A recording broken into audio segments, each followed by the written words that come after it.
welcome to Revolution Against Evolution. I'm your host, Doug Sharp. I'm your co-host, Rich Gear, here as well. And Doug, I think you've got a pretty good show kind of lined up here. It's about geology, one of your favorite subjects, but it's a book review. All right, Timothy Clary works for Institute for Creation Research, and I think that they are following a lot of the traditions set up by Dr. Henry M. Morris. He started that institute back in 1960s, about 68 or 69. He actually had a Bible college out there. It was under Timothy LaHaye. He had a big church, a mega church out in the San Diego area. And Christian Heritage College was the name of the college. And that was going when I was out in the Navy. And then later they established the Institute for Creation Research, which was the graduate school. And that is something that is still going on. They have, a few years ago, they moved to Dallas. I guess the tax purposes and a number of different things made it possible for them to do that. California is just getting too weird and expensive, I guess. And so, well, they were also getting hostile, Doug. They're up against a lot of legal stuff. They won most of them, but it was just one fight after another, you know? Yeah, and apparently, even in Texas, they don't have a lot of favor there with the government either. So it's really strange. Yeah, the whole lobby against the creation movement in the education area is really difficult to navigate. But anyway, Timothy Clary is one of the scientists who work full-time for the Institute for Creation Research, and he works alongside Dr. John Baumgartner, who is a geologist that he's published a lot of works about catastrophic plate tectonics.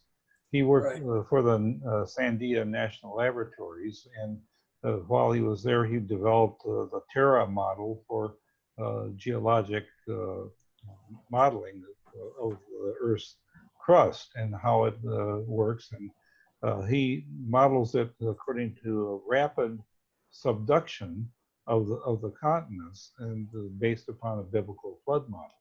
And this work is well respected within the creation community, and actually even within the secular community, he's noted for this computer model that he set up. Timothy Clary has published this book, and it was published in March of 2020, right when the COVID-19 crisis hit. And so I just recently got a copy. And this is a real big book. It's a tome. It's a tome. Let me see how many pages it is. It's wow. Keep it the canyon. Like 700 pages, I think. Oh well, no, it's about 500 pages.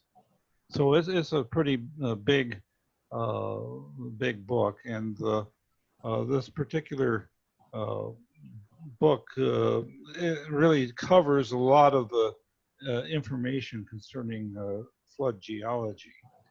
And I immediately referenced it in my new Revolution Against Evolution book, which also just come out actually last week. And it's not officially done yet because we printed two proof copies of the Revolution Against Evolution book. And we are now going in and editing a number of things, mostly photographs that need to be fixed in it.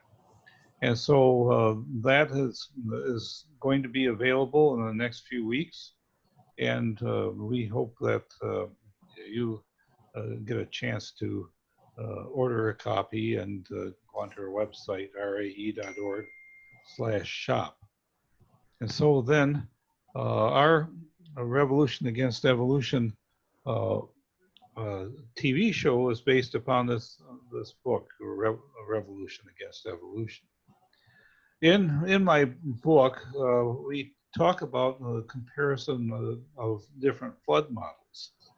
And I start off in my book talking about the hydroplate model, which is proposed by Walt Brown.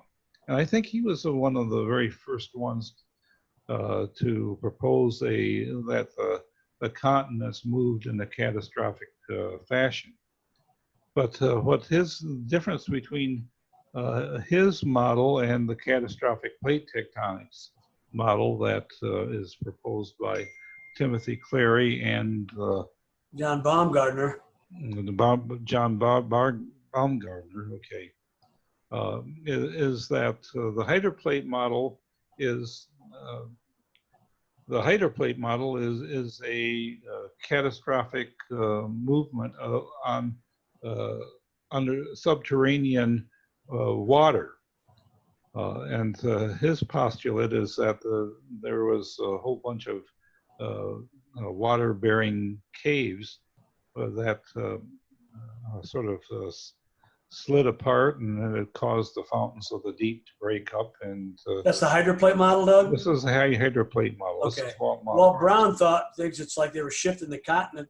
There was it was big, like a balloon almost kind of popped, and where the mid-Atlantic ridge is, tsunamis or tidal things, it split up, spewing matter as well as water from subterranean caves as well, going up hundreds of feet high. Yeah.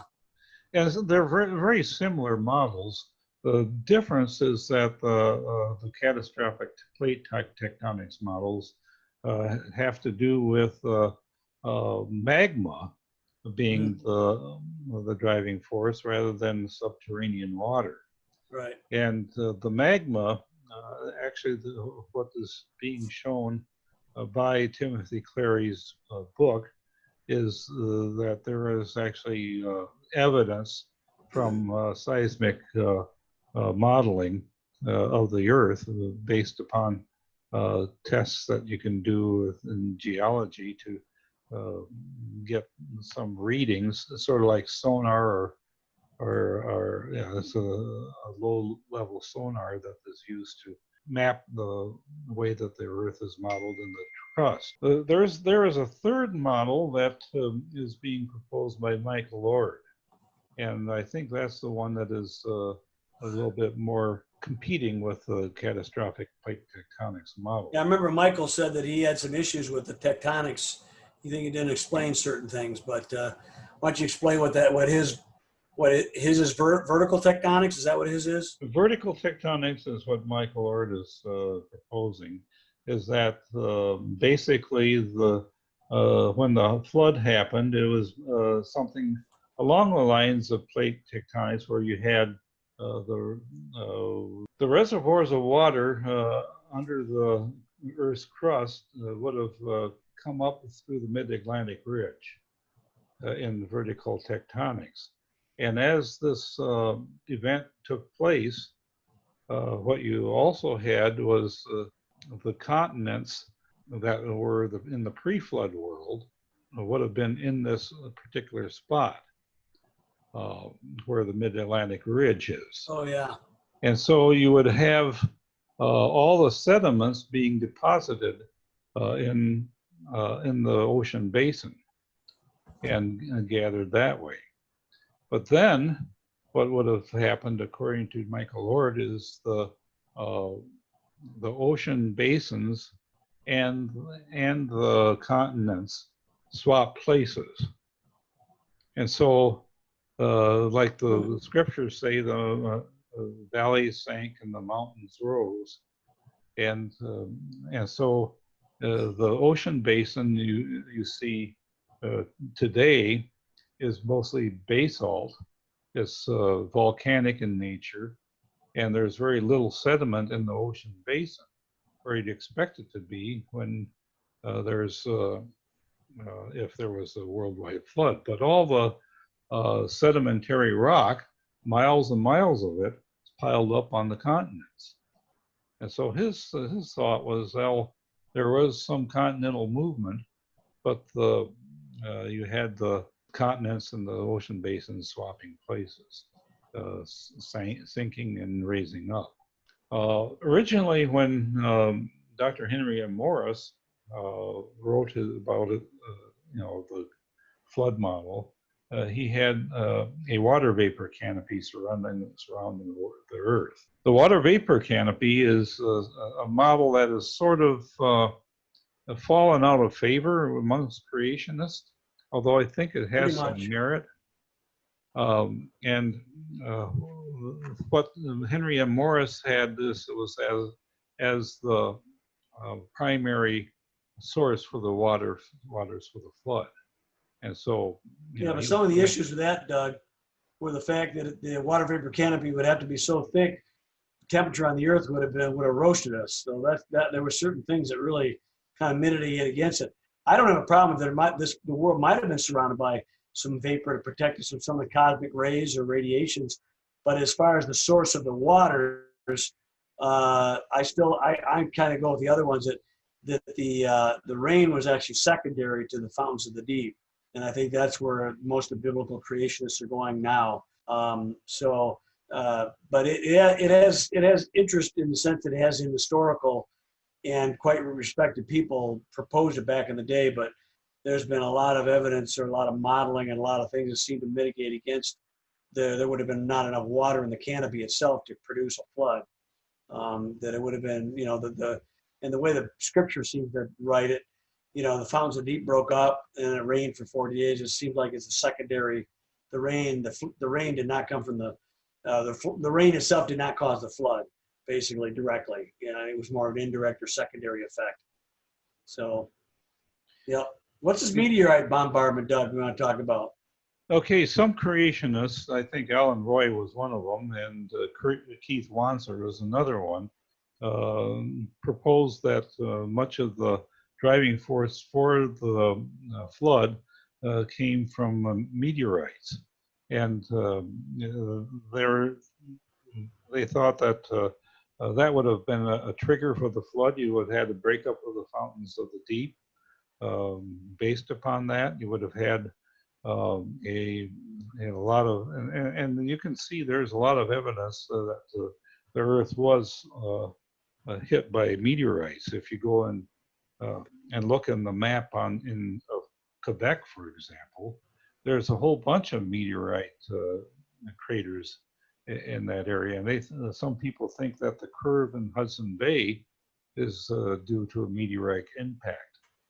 But Doug, I don't really have that much of an issue with that as far as a causal, at least an initial first cause. Because there's some evidence that the magnetic pole or the axis of the Earth is shifted.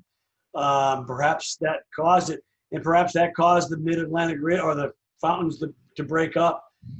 It's still the hydroplate and the catastrophic plate tectonics and the vertical tectonics don't really explain the catalyst, if you will, to cause the fountains to break up. Or maybe the meteorite thing kind of does explain that a little bit. I don't know. It doesn't seem. It seems like it really would augment it rather than be different. What do you think? Well, I think we don't have to go around searching for a naturalistic explanation for Correct. it, but when a supernatural one is a little bit better. Oh, yeah. Well, I mean, God could have just ripped it open. That's true. Yeah, that's right. Yeah. No issues with that either. I'm not looking for a naturalistic, but the Lord uses natural things that He's created to cause things is very evident in Scripture. He does it all the time. So we can speculate on this all we want, but we really. Well, is there evidence for meteorite bombardment? You seem to say there is. Well, there is. That's what I'm saying. And when these meteorites took place is a good question. Most of them, if they're the ones in Quebec, are in the Canadian Shield, and that would have been pre-Cambrian, pre-flood, or maybe early flood stages. And so, a lot of that was eroded off during the flood, and exposing that very bottom layer. I did want to talk about the idea that some creationists have proposed about the days of Peleg. Peleg, yep. And you can't ignore that totally. It's an obscure reference in the book of Genesis where it talks about in the days of Peleg, the earth was divided. And so some creationists have used this to say, well, that's when all the Continental movement and took place. And you know, I have never been a fan of that, and I have never seen a reason for it. You know, there's no explaining power. Well, his name, I had a friend of mine years ago, and he said his name actually means quake. But the reality is I don't. Most people expect the days in his days the Earth was divided, generally fall on the side of a linguistic division as opposed to a naturalistic one. Right. I don't have a problem with an actual physical earthquake happening at the same time. Just like when Jesus died, there was an earthquake, and it was a real earthquake. The Temple Veil was rent in two. A judgment of God oftentimes is accompanied by astronomical signs or physical earthquake, tornado signs like that. So I don't have a problem with it being that. I have a problem with it being the explanation for all the sediment and stuff. That, to me, does not. I agree with you, Doug. There's no real reason for that to become the world cataclysm that the Noah's flood was. That was very clearly a cataclysm. And you're saying that the Peleg one caused all the stuff we see, and the worldwide flood, there's no evidence for it, or very little. So that doesn't really play very well, you know. Especially since what you have miles of sediment, and correct. You've got a perfectly good biblical explanation for all that you see in terms of geology in the flood of Noah, and you don't have to appeal to splitting of the continents at the time of Peleg to explain anything. You would have had a judgment there is significant or worse than Noah's flood to do that. And the point of it is that you're right. In the flood, it tells you only 8 people survived. That tells you how worldwide that was. In Peleg, they just went to different lands. You know That's what I'm right. saying? They didn't. And my thinking is that if you take a look at the Red Sea and the continental rift that goes through Africa, I could maybe argue that that's something that could have happened during Peleg's time, but we don't know that. We don't know. And we have Timothy Clary really goes into this, and he explains how you know, this whole explanation that really doesn't hold a lot of water. He has a small chapter on that, or a sub-chapter of the days of Peleg, and he explains that you know, this type of thing is pretty good.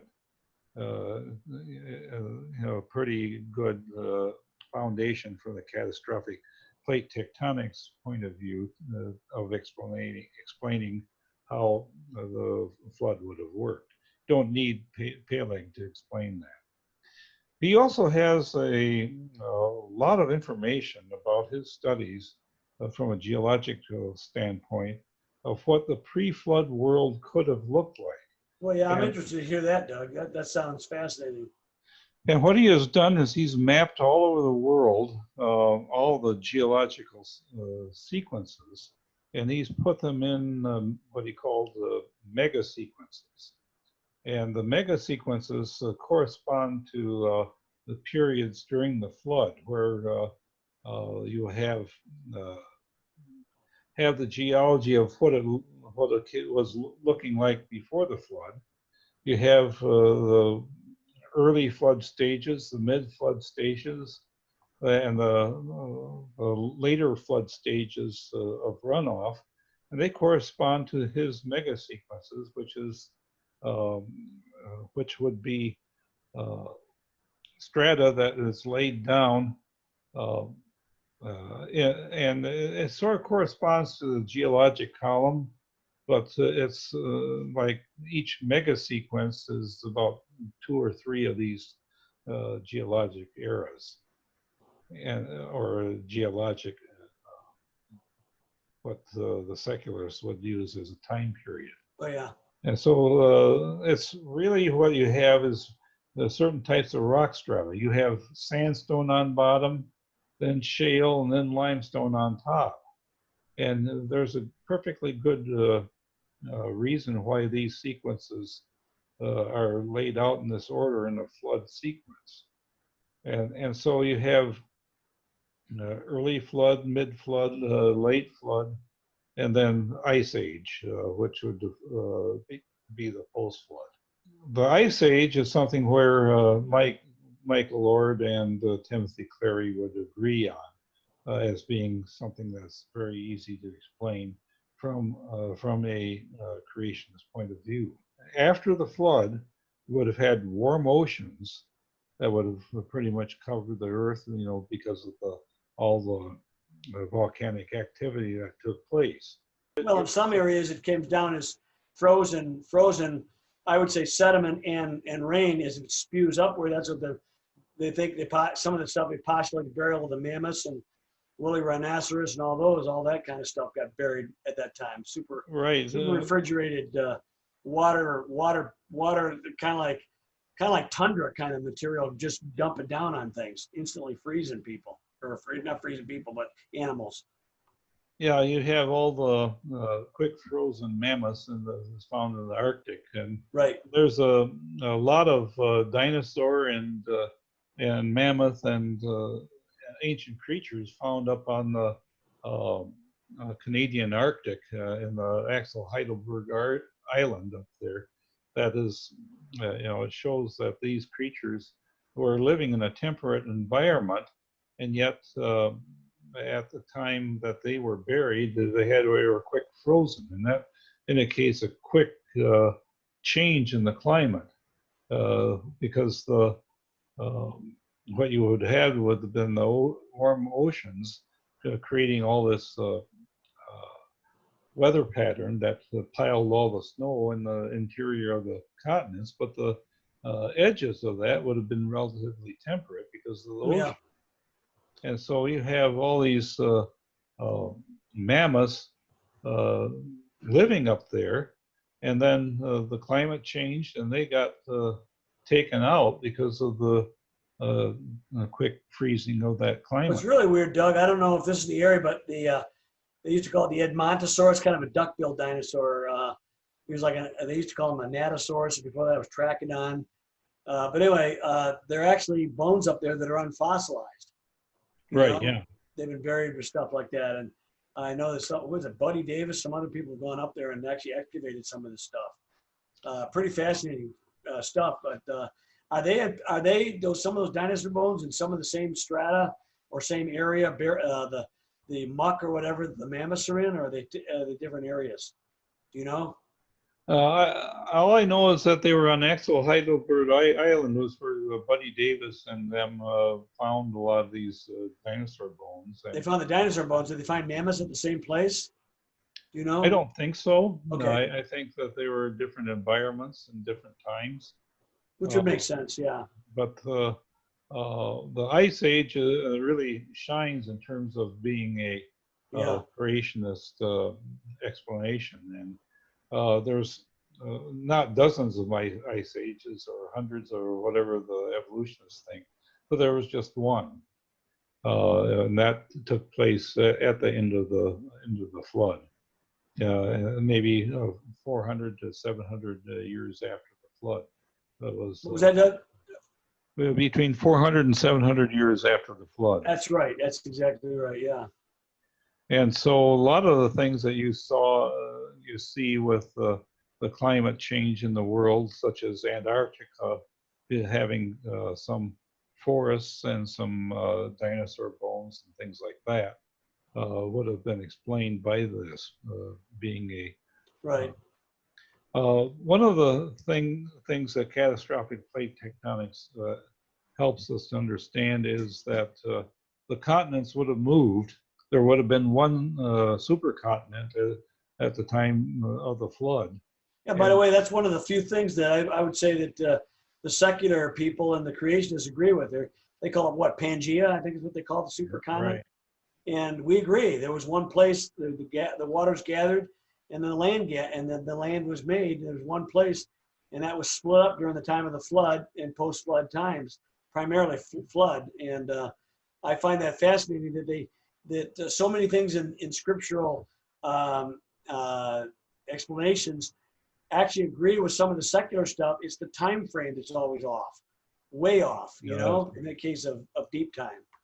Now, there's one other thing I really like about Timothy's book, and in that it talks about Michigan geology. Oh, he does. And it talks about the Sauk mega sequence being what forms the pictured rocks in the Upper Peninsula. Okay. And and so he talks about the Michigan Basin. I've heard him speak before, and that's something that we see in our museum quite a bit. Is a little bit about Michigan geology, bedrock geology, and glacial geology. Tim also has a section about the rapid formation of coal and oil and of volcanoes, and how this is well explained by the catastrophic plate tectonic model. Well, as we've said many times, coal, at least, in diamonds, we found carbon-14 in the matrix of it. He probably, does he talk a little bit about that, Doug, at all? But I think it's big time. Big time, because carbon-14 has become the creationist friend. It's proving the world is very young, because things that are supposedly formed millions of years ago, tens and even hundreds of millions of years ago, have carbon-14 in the matrix of, like the diamond and coal. Carboniferous period, supposedly way back, what, 225 million years ago, the Carboniferous period or something like that, but way back, and carbon-14 would not exist. So the secularists, if you will, the evolutionists, the long-age geologists have to appeal to what they call contamination. My question is this, Doug, how do they know the other things aren't contaminated then? Here's how it works. When they argue only the things that agree with the dates, the a priori dates, only the dates that agree with them are the ones that are not contaminated according to their way of thinking.